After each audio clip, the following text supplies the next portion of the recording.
Basillo, and once more, let us go into the breach. Now, as you can see from the title of the video I want to show you, a short clip, a teacher in Canada, okay, I don't know what the hell is going on in Canada, so berating a Muslim student for not celebrating Pride Month. Now, remember real quick commentary, what the left has done.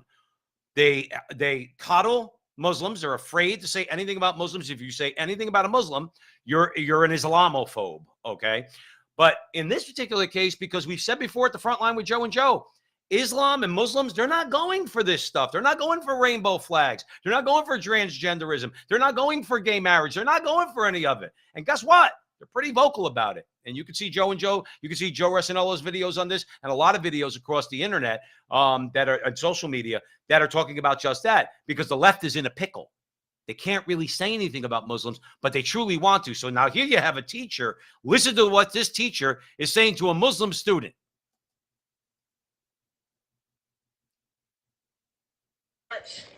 Well, I'll tell you, you were out to lunch.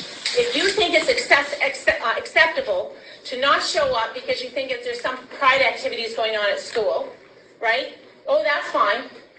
You know, because I'm going to show my opinion by hanging out at the mall. But meanwhile, all of those kids who are, you know, involved in, say, the Gay Street Alliance or whatever, I don't even know if we have that anymore in our school, they're here when we did Ramadan for Lion Time. And they're showing respect in the class for your religion, right? For your beliefs. It goes two ways.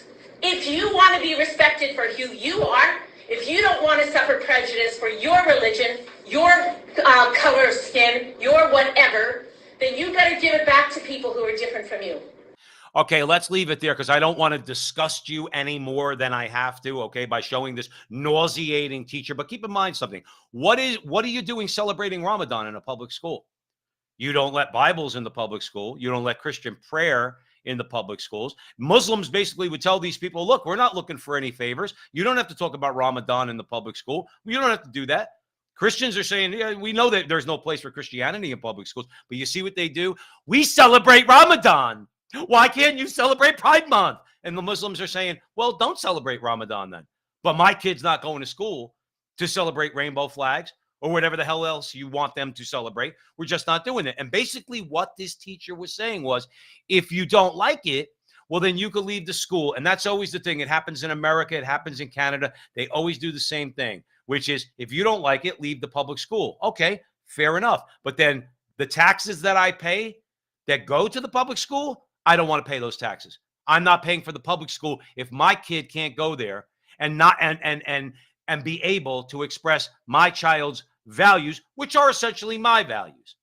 You see, they want to have it always, and they can't have it always. But me and Joe here at the front line with Joe and Joe, you know what we're happy about? When the left has to twist themselves into a pretzel because they set up this whole narrative. Okay, we have to love Muslims. We have to love gays. The problem is Muslims do not embrace rainbow ideology. Stick around. It's going to be fun to watch. Talk to you soon.